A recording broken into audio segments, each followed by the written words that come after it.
What do you lean on? Not talking about that kind of lean. I'm talking about where you put your confidence to get you through the day. Maybe you like to lean on getting all the right answers. A+.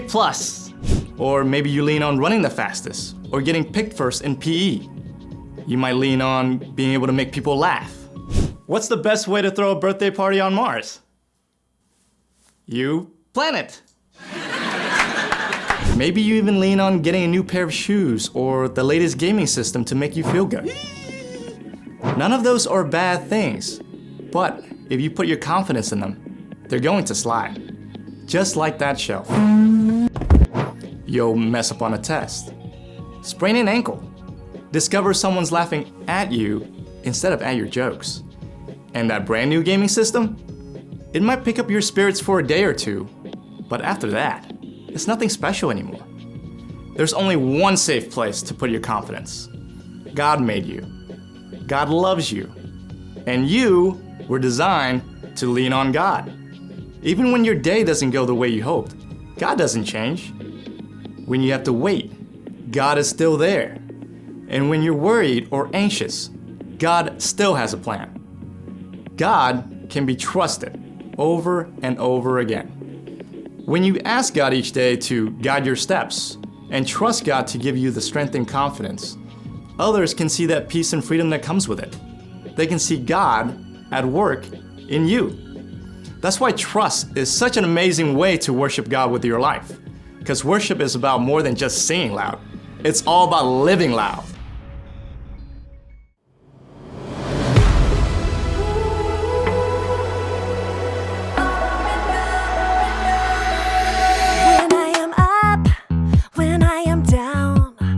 Life turns me around. Should I go left? Should I go right? Should I be walking in circles in my mind? But I know God will make my path straight. I know I'm gonna shout and praise. My God can be trusted over and over and over again. My God can be trusted over and over and over again. Over and over and over again.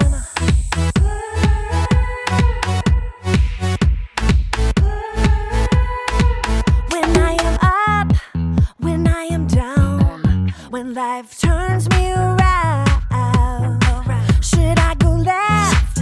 Should I go right? Should I be walking in circles in my mind? But I know God will make my path straight. I know I'm gonna shout and praise. My God can be trusted over and over and over again. My God can be trusted over and over and over again. Over and over and over again. I'm confident. My God can. I'm confident. My God can. I know. God will make my path straight. I know. I'm gonna shout and praise. I know. God will make my path straight. I know. I'm gonna shout and praise. My God can be trusted over and over and over again. My God can be trusted over and over and over again. My God can be trusted over and over and over again. My God can be trusted over and over and over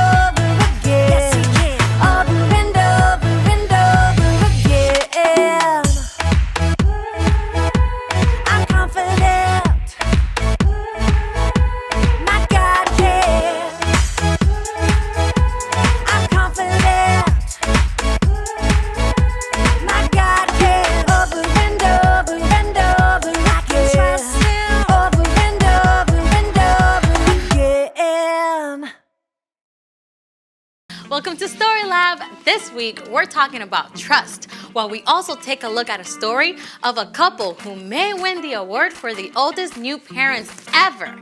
Oh, and wait for this. Wait for it.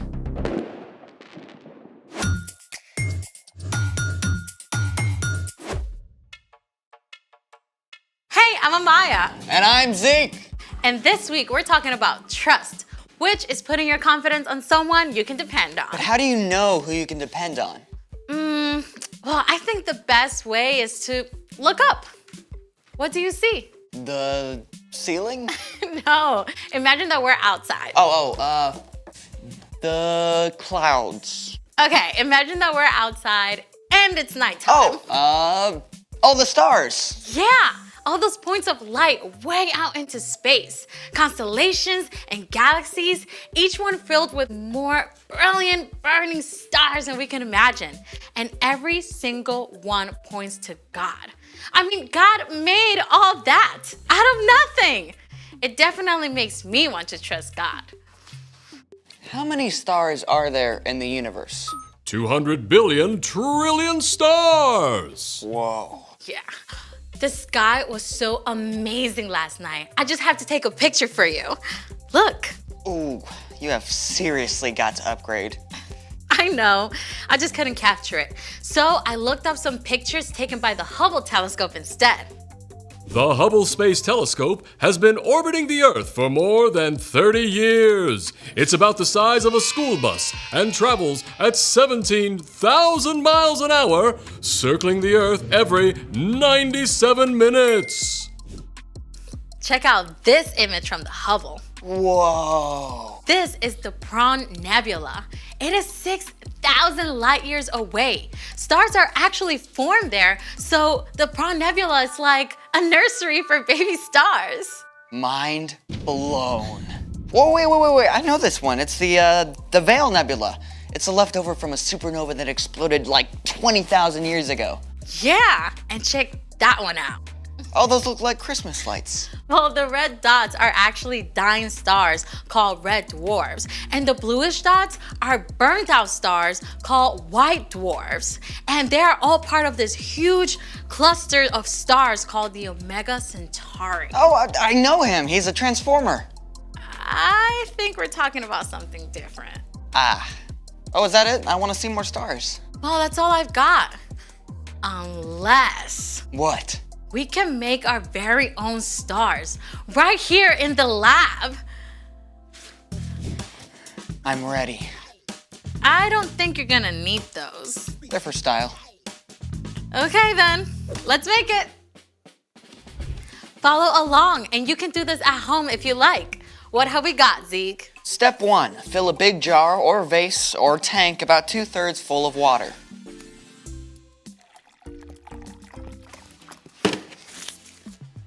Step 2, pour oil into a small bowl. Or 2, or 3.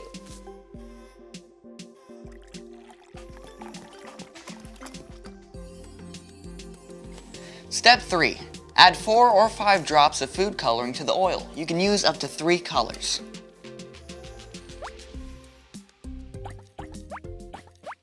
Step 4, whisk the food coloring with the oil.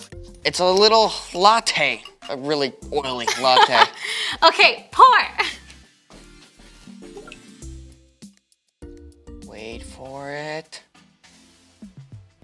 Whoa, our very own shooting stars. Oh, can we see that again? Oil is less dense than water and floats on top. Food coloring is water-based and mixes with water. Once the oil is added to water, the heavier food coloring sinks down. As soon as they hit the water, they dissolve, forming tiny shooting stars. Oh, let's do it again. We've got tons of food coloring. I'd love to make stars all day, but we got a story to tell, and stars are a big part of this one. It's time for The story before the story. Today, we're in the very first book of the Old Testament, Genesis. God made our amazing world, but sin entered the world. People turned away from God and went their own way. So God picked one man, a guy named Abraham, And even though Abraham was like 90 years old and had no kids, God told him to look up. God promised Abraham he'd have more kids than stars in the sky. Yeah, and the whole entire world will be blessed through Abraham's family. But Abraham and his wife, Sarah, they waited for years and years, and they still didn't have kids. Which is where our story starts. We're ready. Hey everyone, I'm Brian. It's amazing how all of creation can talk to us about God. You know, after God told Abraham that he and Sarah would have more kids than there are stars, I bet they went outside at night a lot more. More children than all those stars? Are you sure that's what God said? He promised. He said, we'll have a son. God's promise was clear, but Abraham and Sarah spent years staring up at those stars, waiting and wondering. They were both old, like old enough to be great-grandparents. Could they really have a brand new baby at their age? But at last, one day when Abraham was 99 years old, God met with him again. It was the very hottest part of the day, and Abraham was sitting in the shade of his tent when he saw 3 strangers approaching. Abraham knew right away they were visitors from heaven. He went to greet them and bowed low to show them honor. My Lord, if you are pleased with me, don't pass me by. Let me get some water so you can wash your feet and rest under this tree. Let me get you some food to give you strength, and then you can go on your way. All right, do as you say. Now, making a fancy meal back then was a lot more than just heating something up in the microwave. Abraham found Sarah in the tent and asked her to bake bread. And then he picked the best calf from his herd and asked a servant to prepare it. Here is some stew and a fresh loaf. My wife makes the best bread in the whole land. Where is your wife, Sarah? Over there in the tent. Now, you had better bet that Sarah was listening in on this conversation. I mean, here are 3 strangers out of nowhere who Abraham believes are from God. I mean, she definitely wanted to know what was up. I will surely return to you about this time next year. Your wife, Sarah, will have a son. Now? After all this time? I'm worn out, and my husband is old. Can I really know the joy of having a baby? The Lord knew exactly what Sarah thought and said to Abraham, Why did Sarah laugh? Is anything too hard for me? I will return to you at the appointed time next year. Sarah will have a son. I didn't laugh. Yes, you laughed. Oof. Sarah seriously got called out there, but God wasn't angry with her. God was gracious to Sarah, and Sarah did become pregnant, and after some time, she gave birth to a baby boy. God has given me laughter. Actually, everyone who hears about this is going to laugh along with us.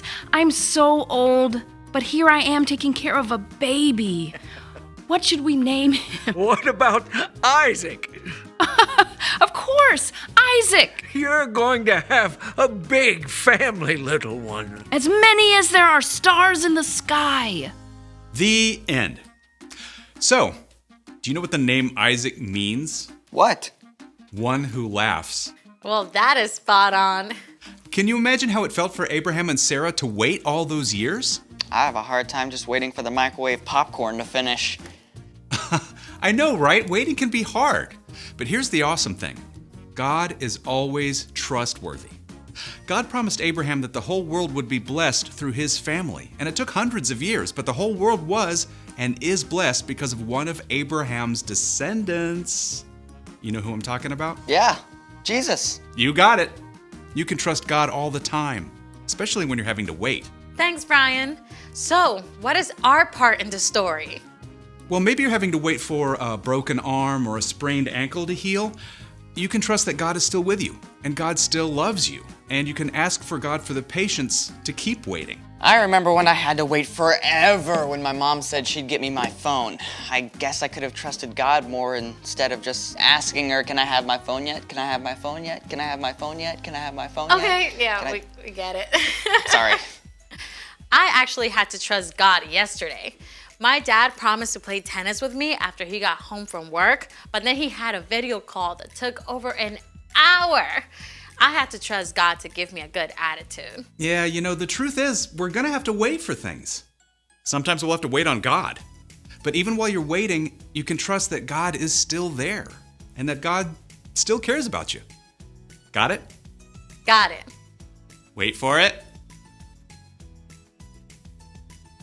So, here's the thing. Trust God even when you have to wait. Yep, I can't wait for tonight when I get to see the actual stars. I mean, I can wait, but you get it. Thank you for joining us in the Story Lab. See you next time. Here's something to check out while you wait.